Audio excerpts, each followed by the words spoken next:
It's time to talk about June's Journey, a hidden object mystery game with a captivating detective story. When you're playing, you solve a mind-teasing mystery of the roaring 1920s while you dive into June's captivating quest to uncover a scandalous family secret and solve her sister's murder. It's mystery, it's danger, and it's romance, and you never know where the next chapter's gonna take you. If that wasn't fun enough, you get to customize your very own luxurious island estate. Seriously, I cannot stop playing. I am already on the 3rd chapter and I just started recently. Join me back in time in the glamorous 1920s. June needs your help, detective. Download June's Journey for free today on iOS and Android. In this episode, you'll hear a conversation that we were lucky enough to have with Kim Devins.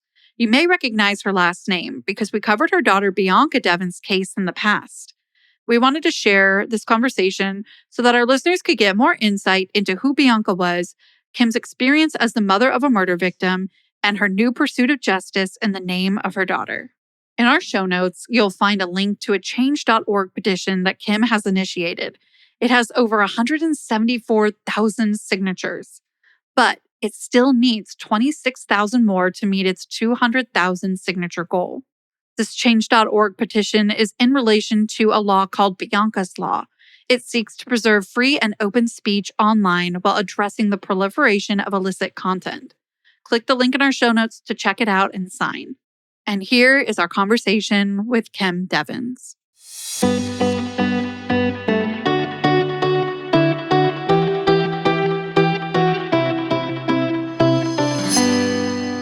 What I want to start off with is, when we cover cases like Bianca's, a lot of people tend to look at the worst day of their life, and they don't realize, or they don't care to realize, that this was a person long before the worst day of her life. And so if you don't mind, can you tell us a little bit about Bianca? She was, a person who was loved in return. And I think that is essential to touch on when talking about her. Yeah. That's actually, thank you for asking that, because I wish that Bianca would have been known, for who she was and not just what happened to her. So that's really like one of my goals, is to just show who she was. She was just an amazing person. I mean, I'm probably biased, I'm her mother, but Bianca was really just this really beautiful, very smart, intuitive person. Over the past 3.5 years, I have just received so many messages from friends of hers or people that just had, even the smallest interaction with her. It's always kind of like the same thing that they come to me and just say, she was just the sweetest. She was so nice. She was so helpful. And it's been amazing to see how much like this one young person has touched the lives of so many people. And she's someone that struggled with mental health herself. At 16, she was diagnosed with borderline personality disorder. And while she was herself struggling and at points wasn't able to help herself, she was able to make an impact and help others and really help her friends through some really tough times and give them some inspiration. Bianca was always a girly girl. When she was little, she wore nothing but skirts and dresses and would have a fit if I suggested that maybe she should wear pants and sneakers for gym day at school. Yeah, she was always very artistic. When she was little, she tried just about every sport. She loved figure skating. And as she got older, as with most kids her age, she did get into the internet and she was, social media. For Bianca, social media was kind of her safe place. So Bianca's interests, I guess, weren't considered, typical or normal for the kids her age in our area. Bianca, was very artistic and she was very into anime. And, none of her friends from school really were into the same things. And she found people who liked, the similar things and liked that anime online. And then she also found people that she really could relate to, mental health wise. A lot of her friends on the internet, had similar mental health struggles. And she would say she found her people who understood her. And especially having borderline personality disorder, it's a very difficult disorder. as far as the way people see themselves and their sense of self. So the BPD made Bianca feel like people were always judging her or were, thought she was weird and people didn't like her, when in fact, it was actually the opposite. But online, Bianca really just found comfort. And I think probably the anonymity of it was a little bit, everyone I think feels more comfortable online because you can just be whoever you want and kind of let your guard down. Growing up, she always was told she should be a model. And she had just started doing some modeling in 2019 and was looking forward to that. And she had just enrolled in our local community college after she graduated. She wasn't ready to go away from home yet. So she was going to start out at the community college, and she wanted to be a psychologist because through her own struggles with mental health, she saw the need, especially for, counselors and psychologists for adolescents. And so she wanted to help kids like her. I feel like her connections to others in the community online and her desire to become a psychologist truly is a testament to the type of heart that she had, a heart for others. And that comes through a lot in everything I've seen. Yeah, Bianca was really, really, she was an empath and she really felt for others. Bianca loved kids. She used to babysit and she absolutely loved her baby sister. She used to say that her stepmom had Maddie for her. And yeah, she had a really, really good caring heart and just wanted to help people. I think she always kind of saw the good in people. She always tried to find the silver lining, as she would say, in hard situations. She's really just a beautiful person. I always ask people, and I feel like it's a cool way for our listeners to get to know the person we're talking about. If you, the person who loved her the most and who she loved the most, have a favorite memory of Bianca, like an anecdote that it just comes to mind when you think of your daughter. Oh, it's hard to pick just one memory, but some of our favorite times together were in the car. Bianca loved to take car rides, especially at night, where we would just blast the music and she would sing at the top of her lungs. And she loved just, taking a car ride. And it actually started when they were little. And, if her little sister Olivia would fall asleep in the back of the car, I'd say, okay, well, let's ride around a little bit and we'll listen to music and let her fall asleep. And it was just something we always did. We were very close. We did everything together. But I actually, after she passed, I read one of her journals from when she was in placement. So she was in placement for 8 months due to her mental health. And she had written that she had gotten to go out in the evening, and it was in the winter time. So it was dark, and she was like, I got to go for a car ride with one of the staff. And, we listened to music, and it was just, she was like, that's my favorite thing.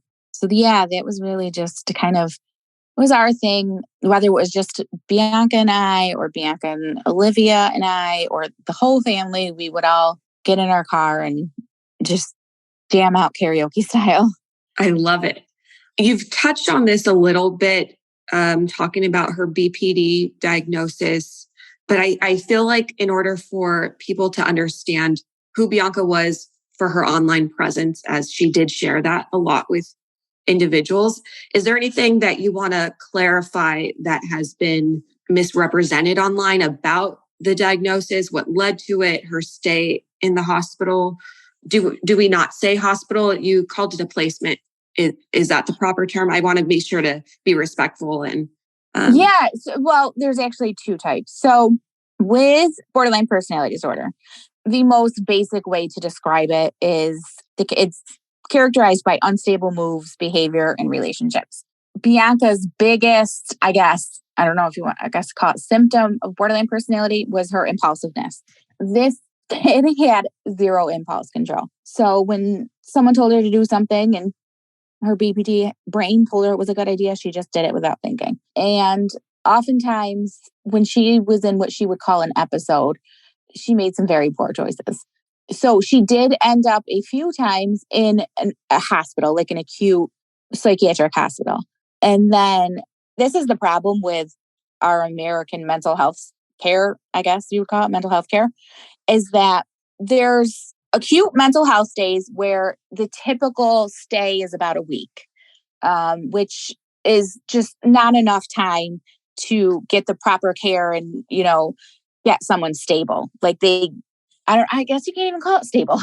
I mean, they get you to stable where you're like not suicidal and not a safety risk to yourself or others, and then you're discharged. We were able to get Bianca into a extended stay program under the New York State PINS program, which is a person in need of supervision. A lot of times kids in New York State end up on PINS for being behavioral problems and not being able to be controlled in their own home.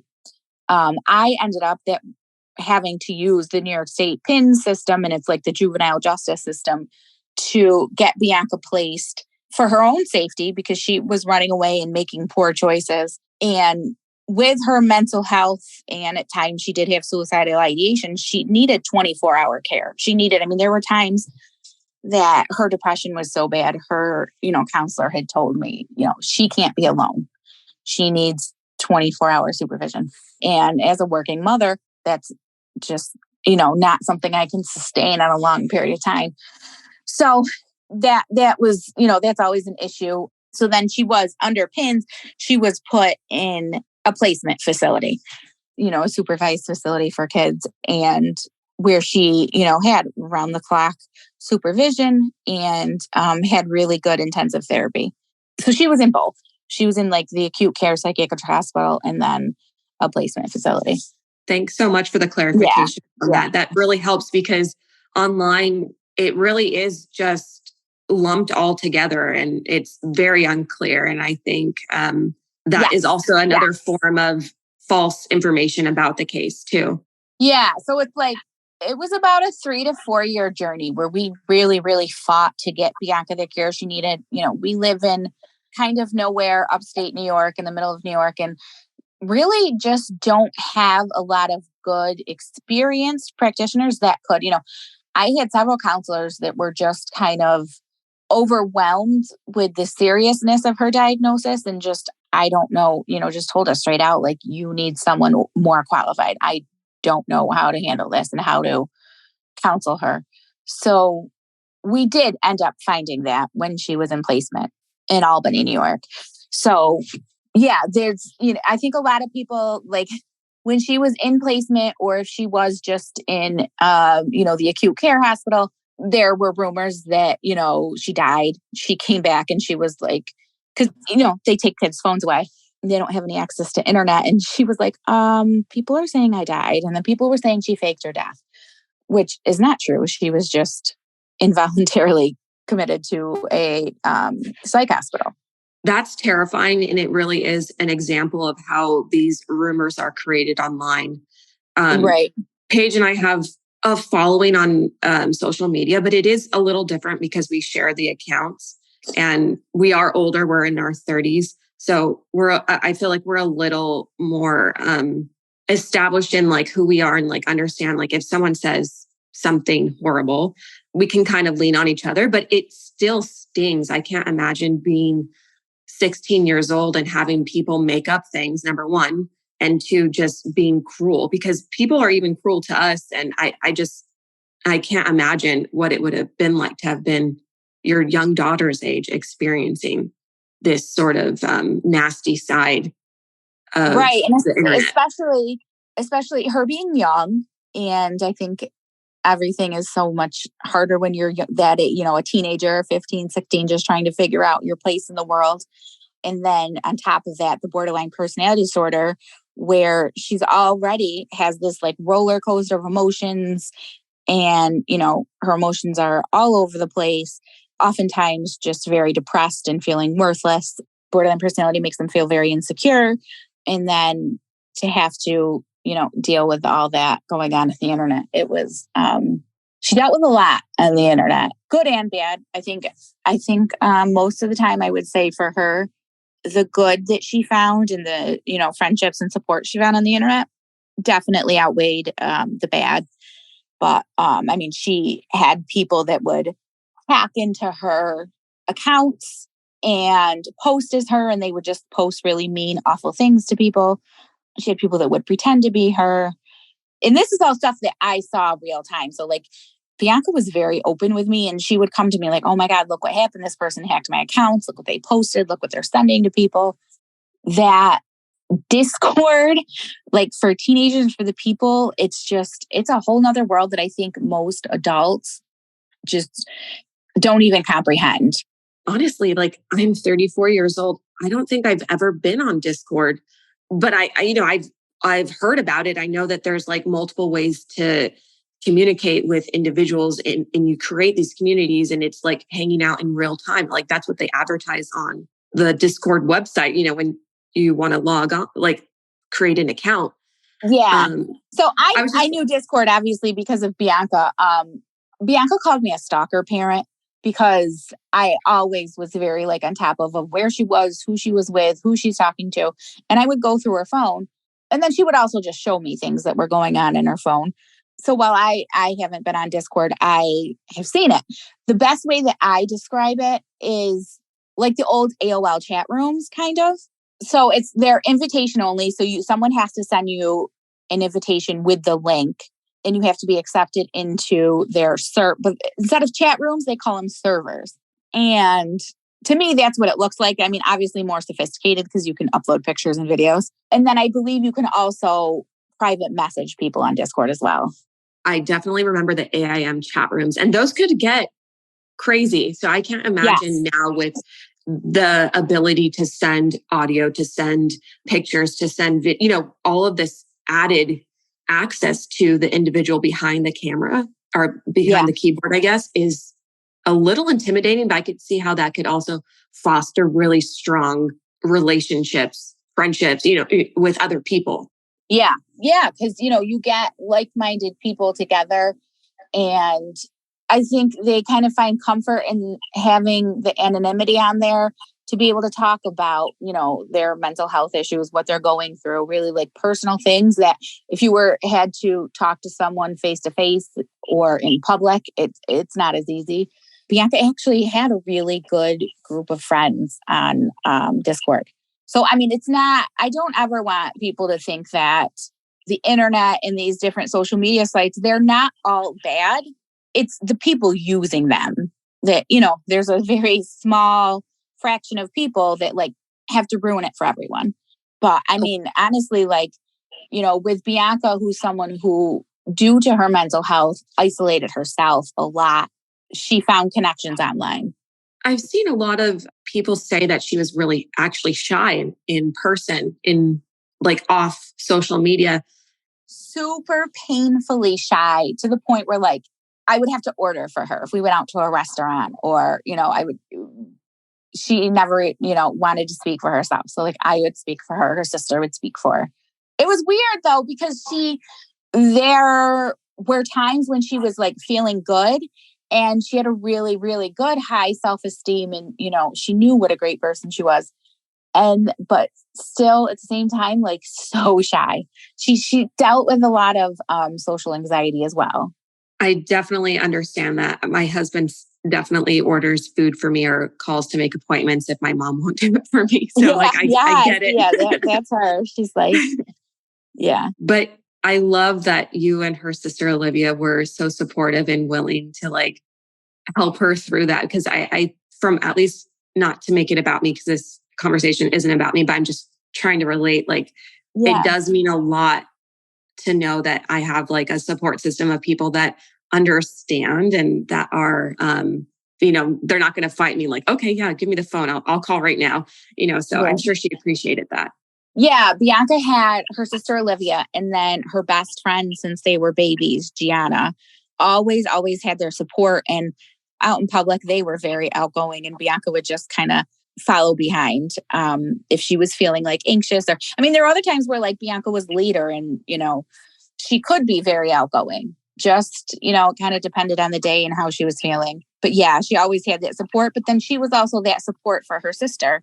I mean, those girls would finish each other's sentences, and there, were times where Olivia would be going through something and Bianca would kind of speak for Olivia in a way that Olivia couldn't speak for herself, or, just really gave Olivia always there to like give them her really good advice, but she was very protective. That was her baby sister. And I mean, from the time I was pregnant, that was all. Olivia was Bianca's baby. She was only 2 years older, but that was her baby. And she was very protective of her. I love that. We've talked a little bit about her use of Discord, and we know that she was on other social media platforms. Like, I think I've seen interviews where you say that she was on Snapchat, and I know she also has an Instagram.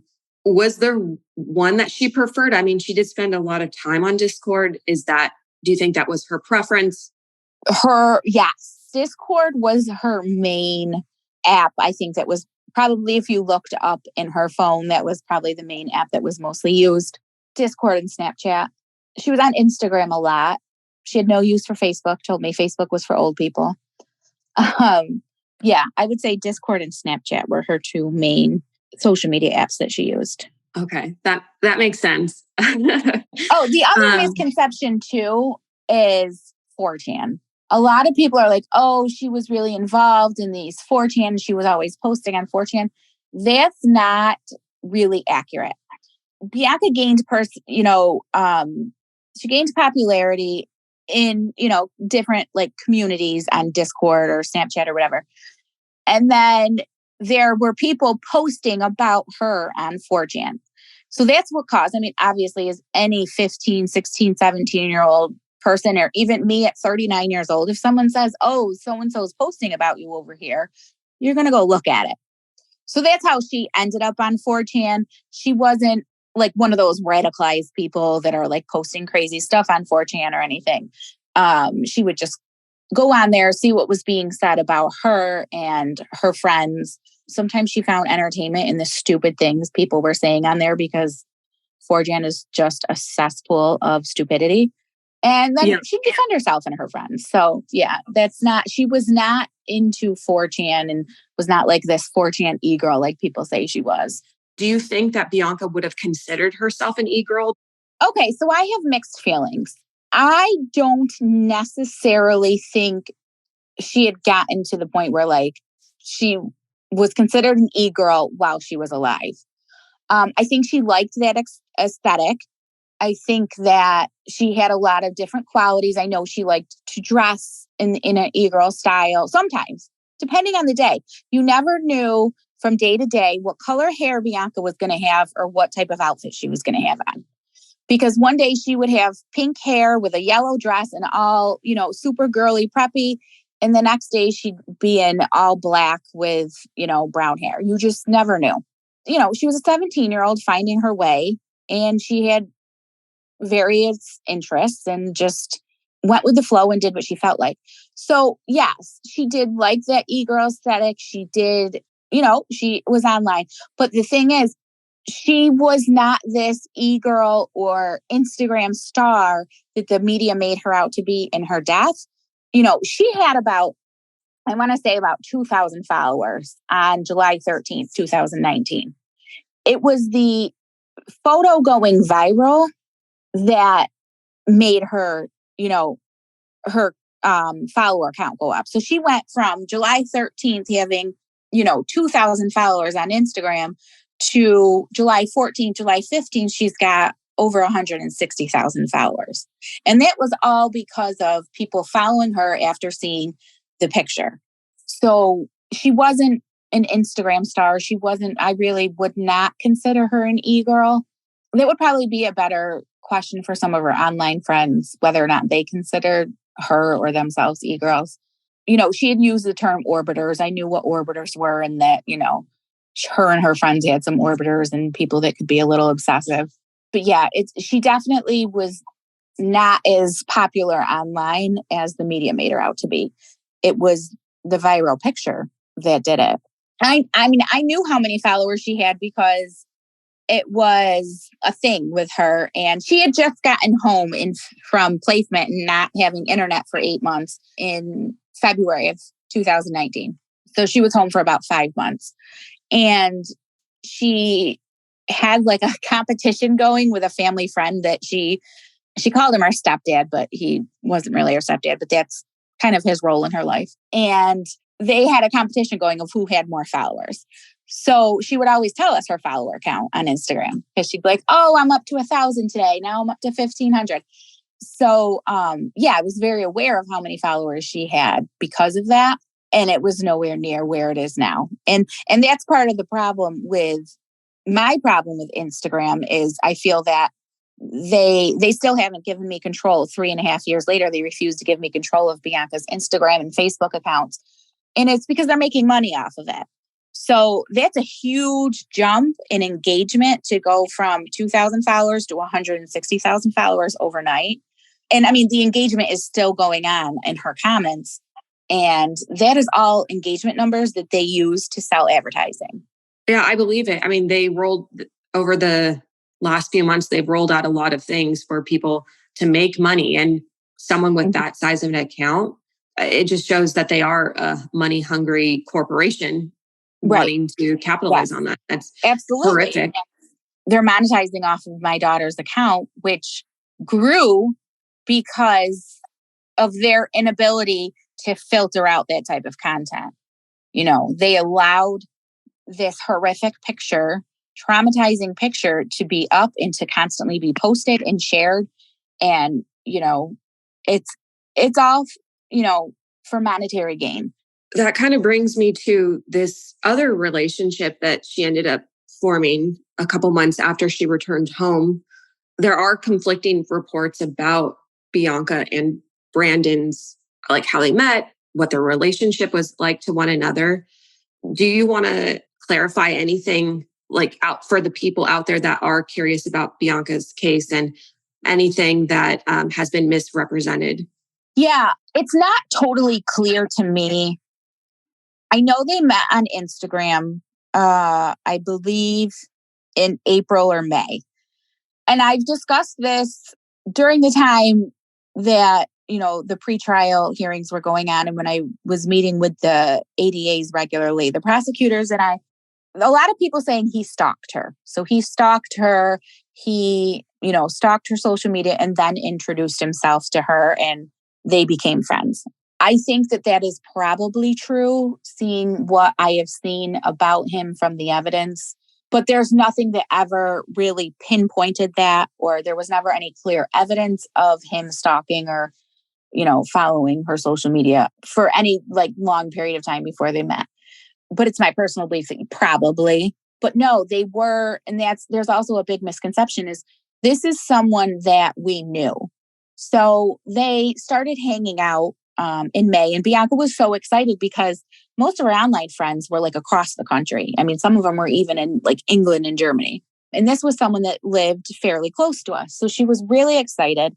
I remember the first time she hung out with him, she told me she was going to hang out with one of her friends from high school. His name was Jimmy, and she'd been friends with him forever, and I knew him. And so, you know, of course she wasn't going to tell me, oh, I'm going to meet this guy I met on the internet. And she told me, oh, I'm going to go hang out with Jimmy. So I'd never questioned that because they'd been friends for so long and I knew Jimmy. But something, I can't even tell you what it was. Something told me she's not with Jimmy. So I said, Bianca, send me a Snapchat picture. Because, you know, Snapchat, you have to send it in real time or else it'll tell you it came from like memories or camera roll. So she sends me a picture of them holding hands. And I was like, why do I think that's not Jimmy? I don't think Jimmy has that tattoo. And she said, okay. It's, she was funny the way she said it. She said, Clark, blank. She wrote it in text, Clark, Brandon Clark.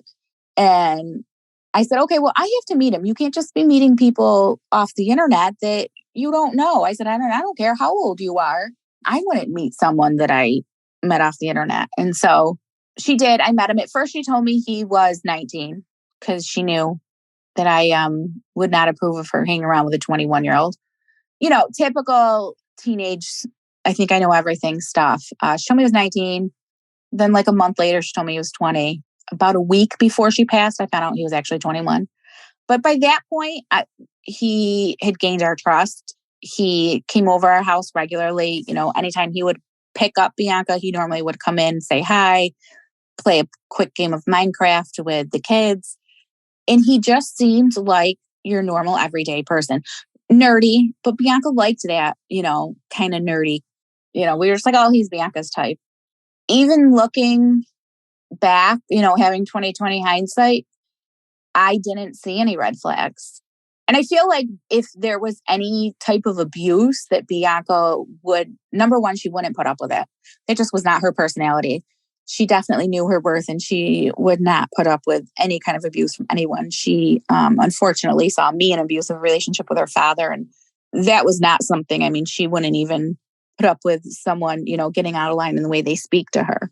But also, there were no signs of physical abuse. And that was something I had questioned the police and the prosecutor several times, like, what did I miss?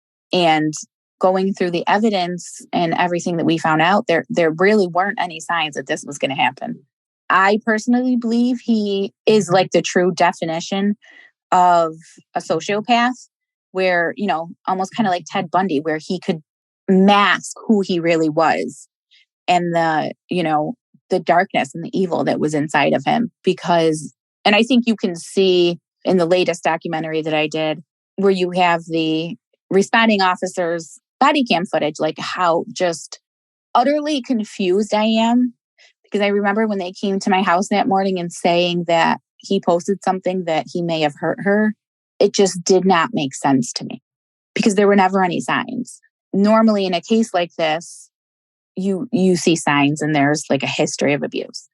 And I think that for me, like, that's the scariest part of our story, because a lot of people say, oh, what would you tell parents? And it's like, I don't think meeting him on social media had anything to do with this. The prosecutors agree. She could have met him at college. She could have met him at school. He just came across as so normal that, now it's just like, well, who do you trust? And now a word from today's sponsor. Let's be real. Who doesn't love the good things in life? Even though I do enjoy a little luxury, it doesn't always mean that I'm ready to just spend all my money on one big luxury purchase. That's why I love Quince. They make luxury so much more affordable. Quince offers a range of high-quality clothing items at prices that are within reach, like 100% Mongolian cashmere sweaters that start at just $50. They also have washable silk tops and dresses, organic cotton sweaters, which is one of my favorite pieces that I own, and 14-karat gold jewelry. The best part is that all of Quince's items are priced 50 to 80% less than similar brands and items. That's because Quince partnered directly with top factories, so they were able to cut the cost of the middleman and pass the savings on to us. And by the way, Quince only works with factories that use safe, ethical, and responsible manufacturing practices. Winter is upon us here in California, and it's finally below 60, 70 degrees. And let me tell you, I have been living in my organic cotton sweater from Quince. I have zero regrets about that purchase. It looks so good. It's so comfy, so cozy. And the quality really does compare to really any other luxury brand I've ever worn before, but I didn't have to pay that same price tag. I cannot stress how much I love Quince enough. Join me in giving yourself the luxury you deserve with Quince. Go to quince.com/diaries for free shipping on your order and 365-day returns. That's QUINCE.com/diaries to get free shipping and 365-day returns. Quince.com/diaries. He sounds to be a wolf in sheep's clothing.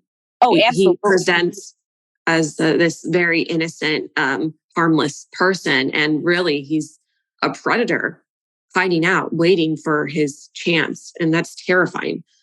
Yeah, it is. It's terrifying because I think especially for Olivia, she was 15 at the time. She's 19 now, where you're just starting to get into the dating world. And it's, Olivia hung around with Bianca and Brandon a lot, and she would, go for car rides with them, go to the park. And it's like, who do you trust? Because Olivia never saw any signs of it. Actually, on July 13th, the day of the concert, Olivia was up at our camp about an hour away from our home. My mom has a camp in the Adirondacks. And I went to pick her up. So Bianca left for the concert about 10 minutes before I left the house. And I went to go pick up Olivia. And we were riding home, and she said, I remember her telling me, like, oh, Brandon's really good for Bianca. He's a really good guy. He treats her really well. I'm really happy that she found a friend, her online friend in real life. This is something she's always, wanted, because she kept her online friends and her real life friends very separate. But I feel like she always kind of wished that she could bring it together. And she had introduced Brandon to her best friend, Gianna. And so it was kind of like both worlds were coming together. And Olivia was just like, yeah, he's kind of awkward and weird, but he's really nice and he's funny and, he treats her really well.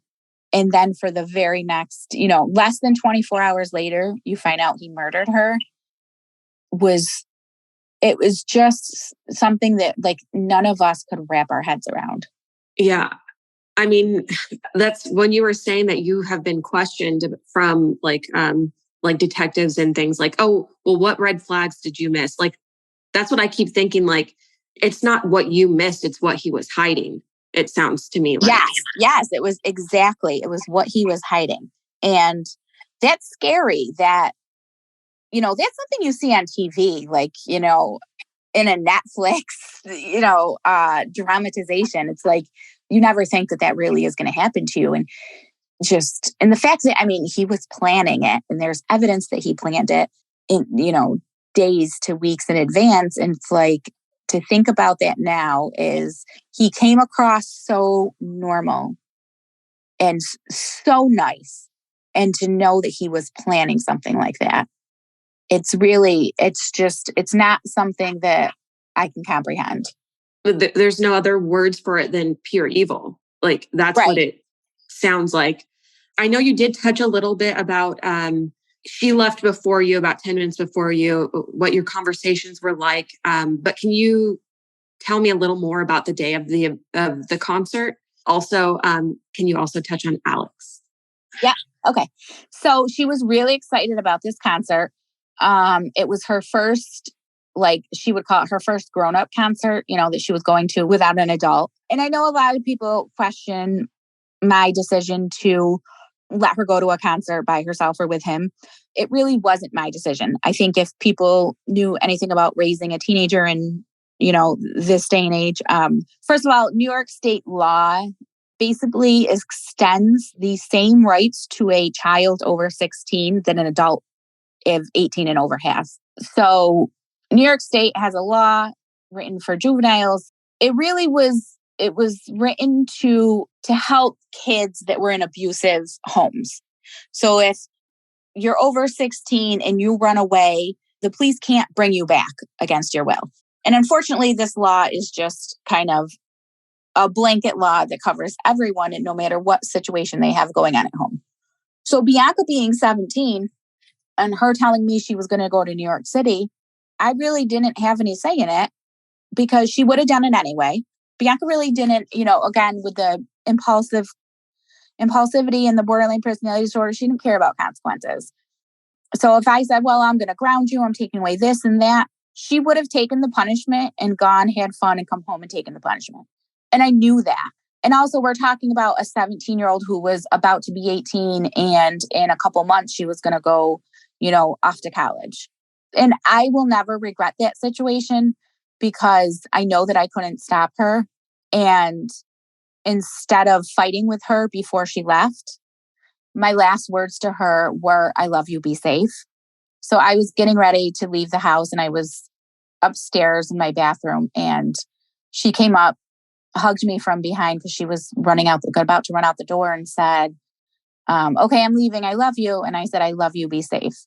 And that was my last interaction with her, as opposed to her angrily leaving against my will and, doing whatever she wanted.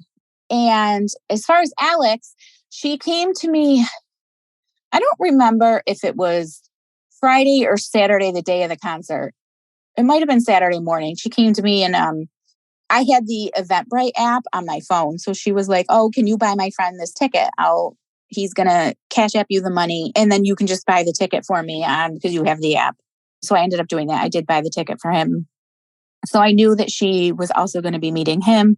I had known of Alex over, the time that she had known him. And she had been talking about meeting up with Alex for a while.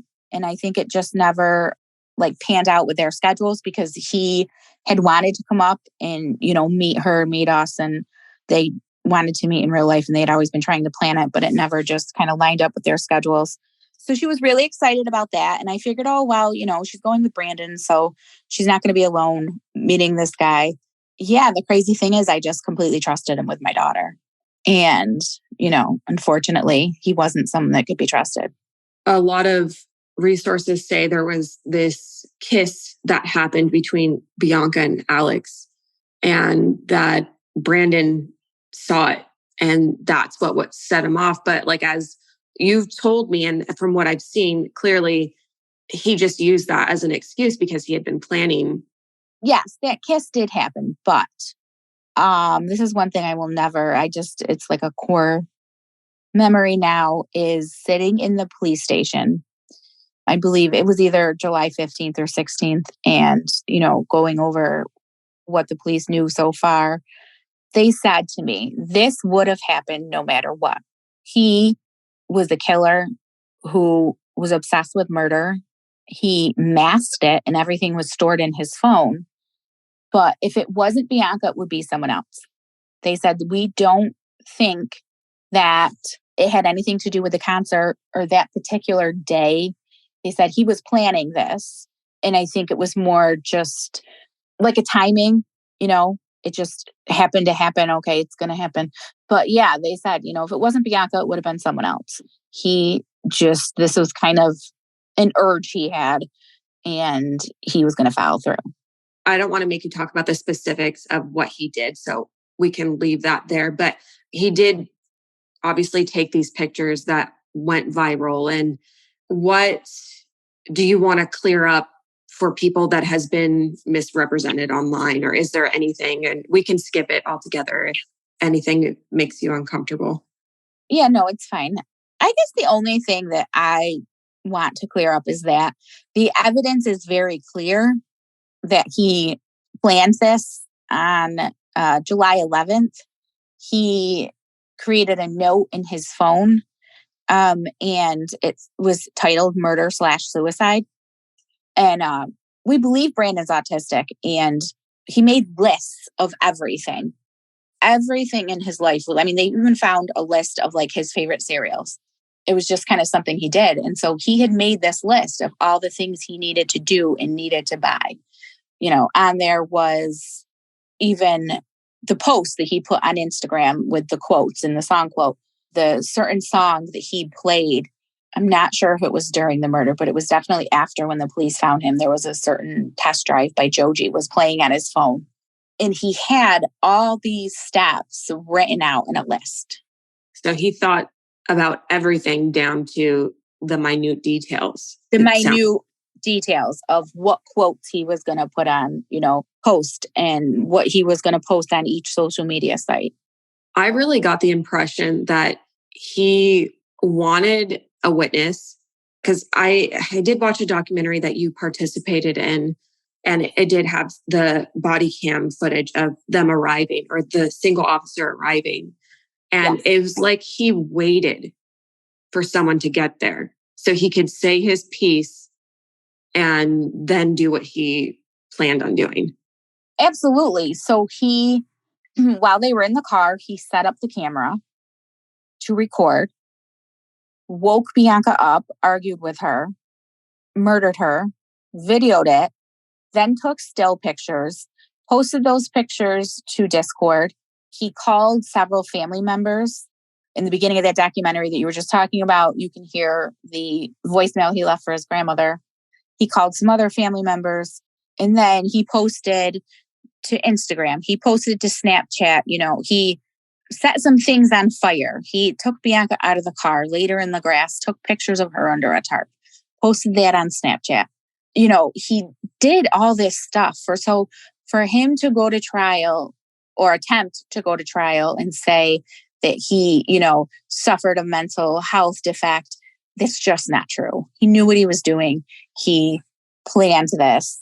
And then after he did what he did, he took time to call all these people to matter-of-factly and kind of brag about what he did. He even said in the voicemail to his grandmother, this may come as a surprise to you. It's not a surprise to me. That's very telling. So this was definitely not a crime of passion. It was something he definitely planned. He knew what he was doing. And I think that's probably the hardest part of all this. Obviously, losing my daughter is the hardest part, but knowing that at the time I trusted him with her, and then he was planning this. It's just really hard to have to think about every day. And he wanted the attention. He, spray painted the "May You Never Forget Me," posted all the pictures on social media, recorded it. And, he had his phone playing that song on loop. And that was how the police were able to get into his phone without a password.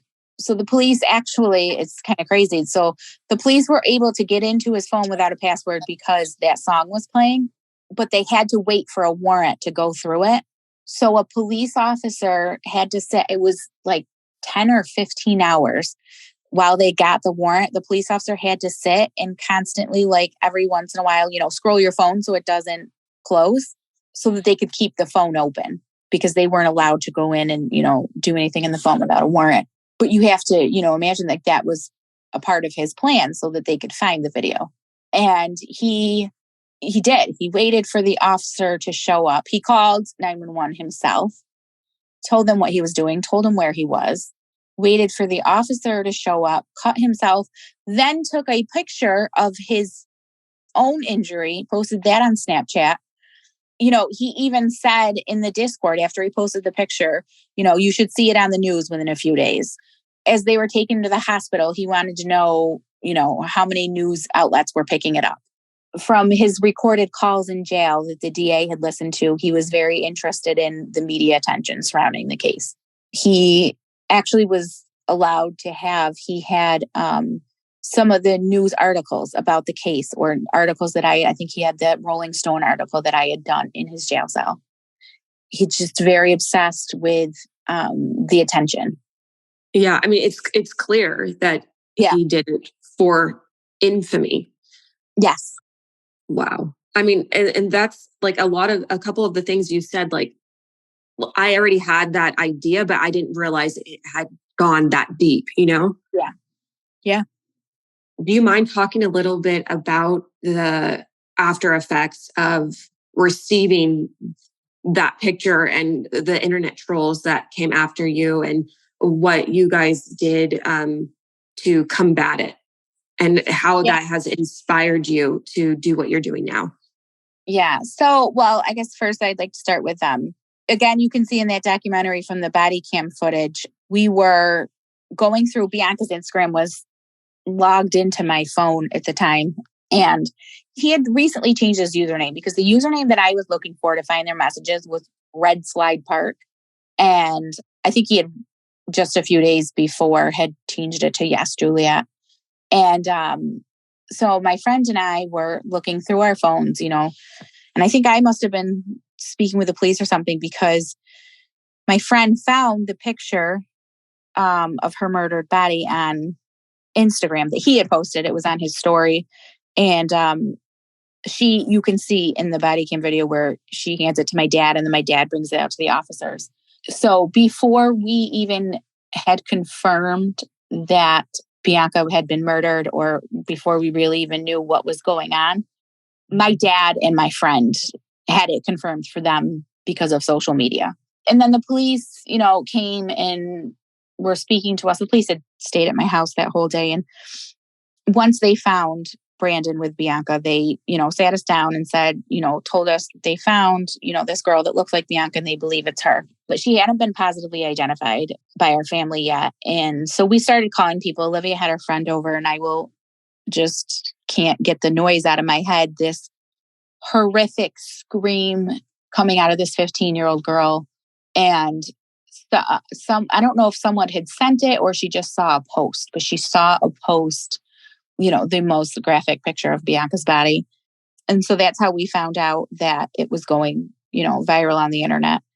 before our family was even able to identify her and, completely, notify people. Like we started calling people because we were, pretty sure. I don't think at that point we even felt like, we knew it was her at that point. I know one of her best friends that she went all through elementary and high school together with, one of her really good friends from childhood was on a beach vacation and she was sitting on the beach and someone sent her, or again, I don't know if someone sent her or she just saw it posted on Instagram, but she saw that picture and her father said she just screamed and he's, well, what's going on? You're just sitting on the beach.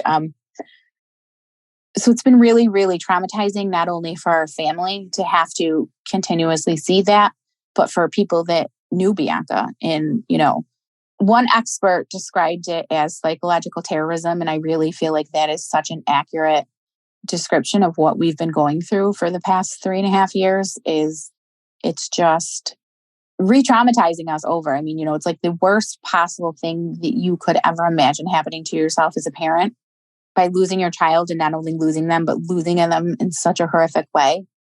And then to have it thrown in your face and to know that she's being exploited on the internet. Like Bianca would be horrified to know, going back to how shy she was, she would be traumatized by having that picture going around. It's almost like we've just been in like fight or flight mode since, we lost Bianca, and it's like, you can't even really grieve properly because you're constantly fighting social media. It sounds like you said, you're in pure survival mode. You haven't had a time to like really sit with what happened. Oh, absolutely. I can tell you the exact moment that my body shut down and went into shock. The police had come to my house and he had just said, he had posted something that made us believe he may have hurt her.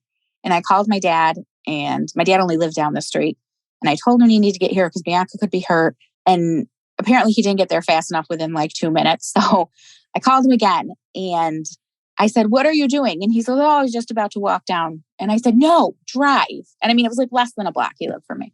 I was like, "Don't walk. That's going to take too long. Drive." And I remember my entire body just like shook. And it was almost like this outer body experience. And I've never been the same since. I think, it's kind of something that the brain naturally does, is kind of shuts down to protect you. I honestly think that this is such an enormous loss that I think if I ever came out of the shock, I wouldn't be able to handle it. But at the same time, I've also just been re-traumatized over and over and over every time this picture is posted. Your body doesn't have time to come out of that shock because I'm always on guard. So your experience has led to you and your father, because I have seen that he's very involved in your efforts, which, by the way, he seems to have loved your children so much. I was tearing up just watching him in the documentary. He just seems like they all had such a beautiful relationship. They had a really, really close, beautiful relationship with both my parents. My mom's just more of a private person. But Bianca and Olivia's father was in and out of their life. And for the, few years prior to her death, he had been completely out of their lives. And my father was always like the constant father figure. I had them very young. So we lived with my parents for a few years, and it was off and on, but we always ended up back home somehow. So yeah, my dad and my mom were very, very close with both my girls. And, my girls called my dad, he was like Superman to them. And yeah, so my dad has just always, and my dad, I mean, this just kind of shows the type of person he is, and the relationship we had as well is just, has always been right there, fighting for Bianca just like I had, because, that was his princess. And yeah, I mean, it's just, I don't feel like anyone in my family has really been able to let their guard down, because it's just, every time we think that the pictures finally stopped making the rounds on social media, we get a notification that it's been posted somewhere. Where are you in terms of Bianca's law? I think it's passed in New York. Correct me if I'm wrong. Yes. So New York State passed Bianca and Caroline's law. We combined a law that had been sitting in the New York State Senate by a woman, Caroline Wimmer, had been murdered, I believe, by a boyfriend. She was murdered at her home, and a first responder, one of the paramedics that showed up, took a picture of her deceased body and posted it on his Facebook, his personal Facebook page. So they had a bill in the New York State Senate that only addressed first responders. And when we were working with my congresswoman, or my assemblywoman, not Congress, my assemblywoman, Marianne Boutenshon, we decided to combine our bills and expand it not just to first responders, but make it a bill that it is illegal now in New York State to post a photo of a crime scene. And it has to, there's like some explanation to that, is it's graphic photos of a crime scene with the intent to harm either the victim or the victim's family, where there's no good for the society that would come out of posting this picture. It is now illegal in New York State. And while that's great, I think it's a great first step. My assemblywoman and Senator, oh no, her name escapes me, that, passing it in New York State is great, and I commend them for passing it, but it's very limiting because Facebook is an international company. So I believe we really need a federal law that addresses graphic content, because then that would force, these social media companies to change the way they do things. What our family is proposing is a national Bianca's law. And what that would do is, I know a lot of people are worried about free speech. It would preserve free speech, but graphic images of a 17-year-old murdered body is not free speech. So there would be carve-outs. I don't think we want, our intention is not to completely repeal Section 230. That gives these social media companies immunity for what parties are posting on their platforms. But we would have carve-outs. So, it's understandable that these companies, you can't prevent these things from being uploaded. But once something is being uploaded, you need to do everything possible and have the technology in place to remove it and remove it permanently. So the carve out for Section 230 would be, okay, once you know that there is this offensive photo that violates Bianca's law, and you know that it's constantly being uploaded, you are now liable if that keeps getting reposted. And, in Bianca's case, Instagram immediately I got kicked out of her Instagram account that was logged in on my phone, but they kept up the murderer's Instagram account with the offending photos for over 24 hours because they said they had to authenticate that the crime actually happened and that was his account. What we're proposing is these companies need to err on the side of caution. You can always suspend the account and, reactivate it if you find out that that's not, an authenticated account or that wasn't an authentic crime. But they really should be erring on the side of caution and taking down the offending account. And then we also would expand that to put in place some laws where social media companies have and enforce a policy recognizing the intellectual property of deceased users' estates. So Instagram refuses to give me control. And I found that this is a problem with a lot of deceased parents is they won't give us control of our kids' social media. They memorialize these accounts and then you get locked out and you have no way of going in. So we're proposing a Parents' Bill of Rights to be a part of Bianca's law. And this Parents' Bill of Rights would also extend, not only to deceased users, but to minors across the board, because it's also a problem with child exploitation. My attorney, Carrie Goldberg, has a case that she's handling now where this woman's 11-year-old daughter was groomed and sexually exploited on the internet, and her 11-year-old daughter's nude photos were being passed around on Instagram, and she had nowhere to go. Just like our case with Bianca, there is nowhere, like you can report it using the app's, reporting feature, but there's nowhere to call, there's nowhere to speak to someone.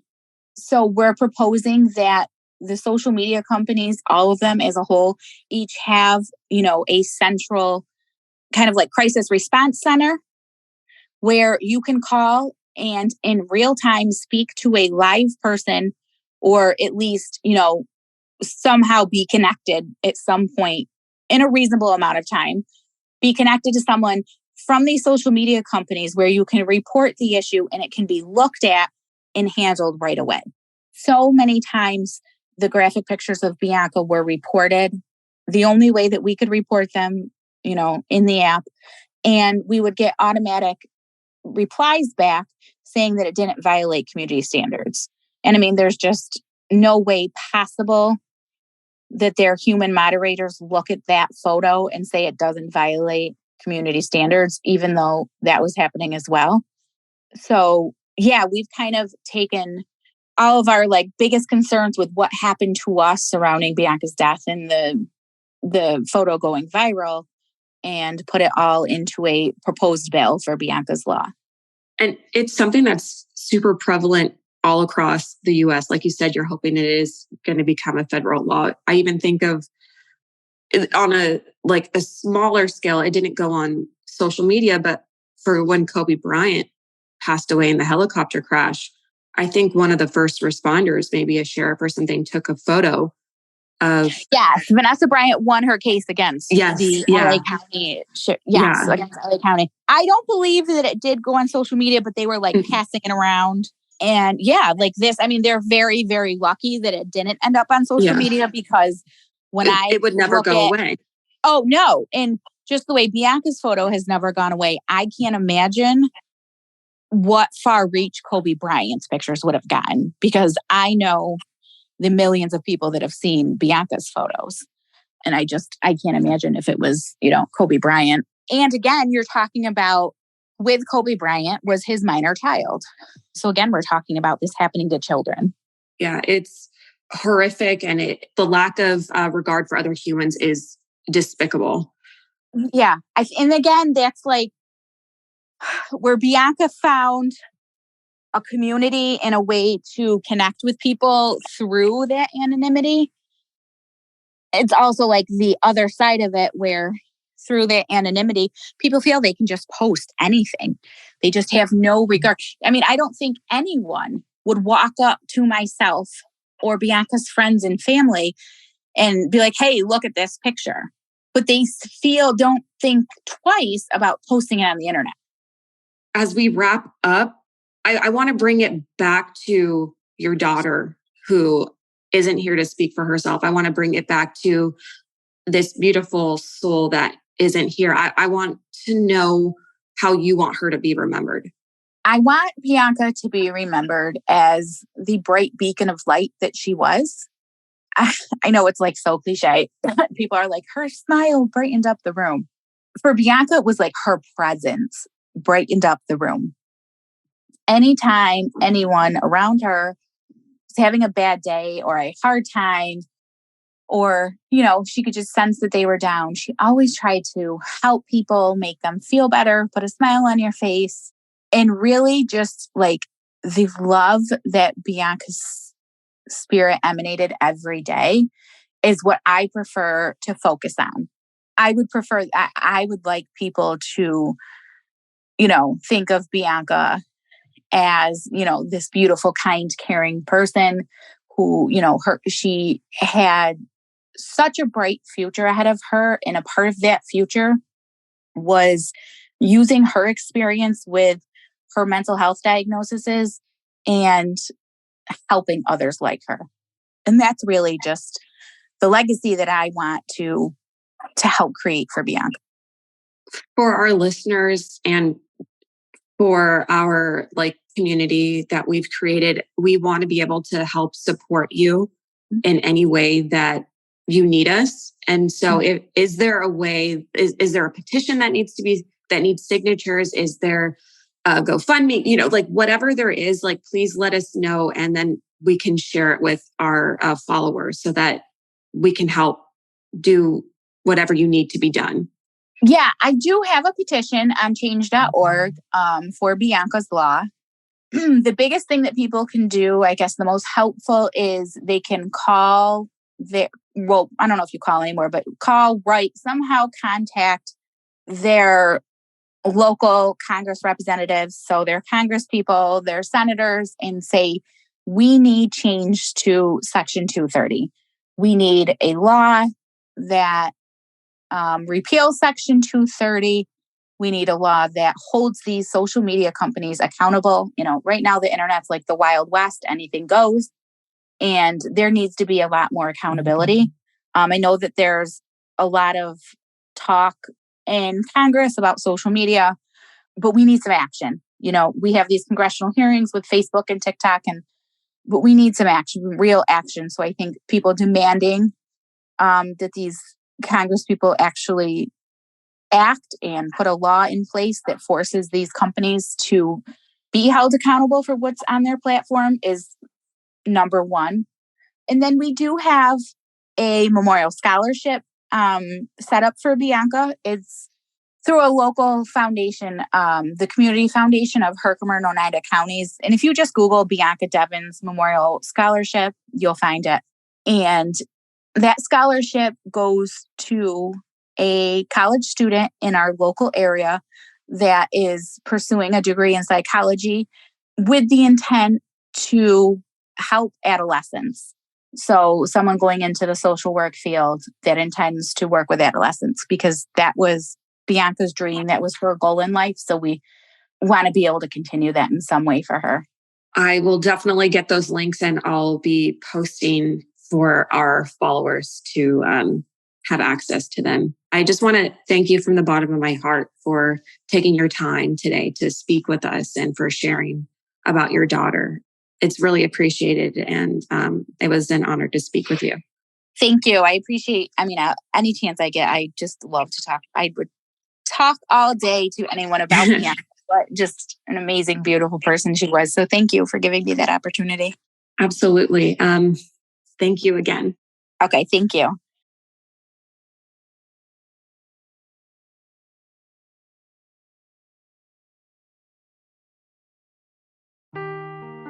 Seeking the truth never gets old. Introducing June's Journey, the free-to-play mobile game that will immerse you in a thrilling murder mystery. Join June Parker as she uncovers hidden objects and clues to solve her sister's death in a beautifully illustrated world set in the Roaring '20s. With new chapters added every week, the excitement never ends.